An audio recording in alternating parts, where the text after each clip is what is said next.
All right, so good morning class. Today we're going to be speaking about freedom and the First Amendment. So what does freedom mean to you? I think freedom is the ability for anybody to do what they want as long as they're not hurting other people. That's a really great definition. Have you also heard of the First Amendment? I have. What have you heard about it? All I really know is that it deals with freedom of speech. Okay, so how do you see freedom and the First Amendment connected to each other? Well, the First Amendment ensures that all U.S. citizens have the freedom to say what they want. The First Amendment ensures that citizens have the right to say and do what they want. Awesome. Okay, so I have the First Amendment actually written here on the board. Can you read it out loud for me? Yes, I can. Congress shall make no law respecting an establishment of religion or prohibiting the free exercise thereof or abridging the freedom of speech or of the press or the right of the people to peaceably assemble and to petition the government for a redress of grievances. Awesome. Now that's a lot of words to deconstruct. What words stick out to you? What statements stick out to you?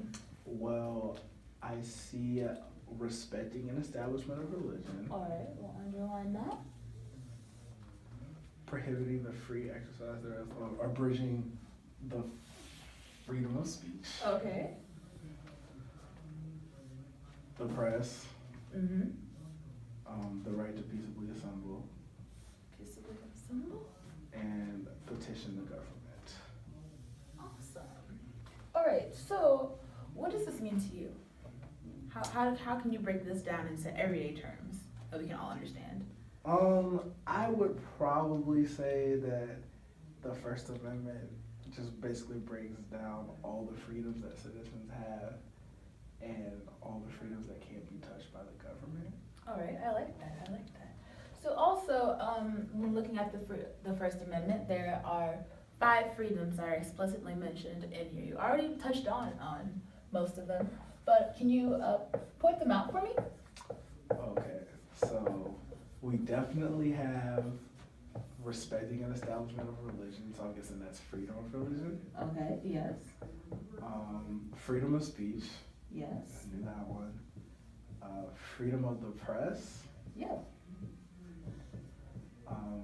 The freedom to peaceably assemble. Mm-hmm. And the last one's kind of tricky, but I think it's the freedom to petition the government. Yes. Now we've pointed these out, and they seem pretty lofty terms, so we're going to try to break them down. So what does freedom of religion mean to you? The ability to express your religious beliefs.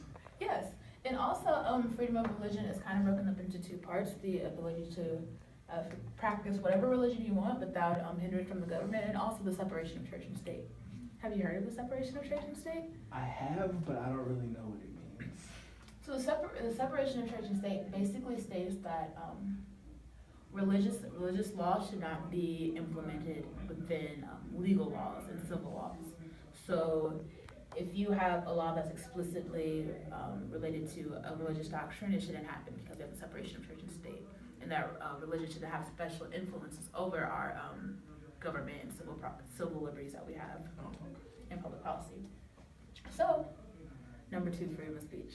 All right, I definitely know this one. Okay. Freedom of speech is the freedom for people to say anything that they want to say as long as they're not inciting violence or making threats against the government. Correct. Have you heard of panic laws? I have not. So panic laws are basically you can't walk into a crowded theater and yell fire when there's not a fire. Oh, okay. So yeah. Freedom of the press. I'm pretty sure that this one is just people are allowed to write whatever they want, but they can't incite violence or make threats against the government or government officials. Exactly. Number 4. All right, this one's kind of tricky for me, but I know it's the freedom for people to gather in public places and protest or to do whatever. Yeah. And number 5. That can be kind of tricky. I'm not really sure about this one, to be completely honest. Okay, so how I like to break this one down is, have you heard of change.org? Yes. So change.org is a petition site. It just lets you put in different suggestions on what you think law should be, how laws should be reflected, and how public policy should be acted out. So like there's some change petitions to like say make a certain city a sanctuary city for immigrants and stuff like that.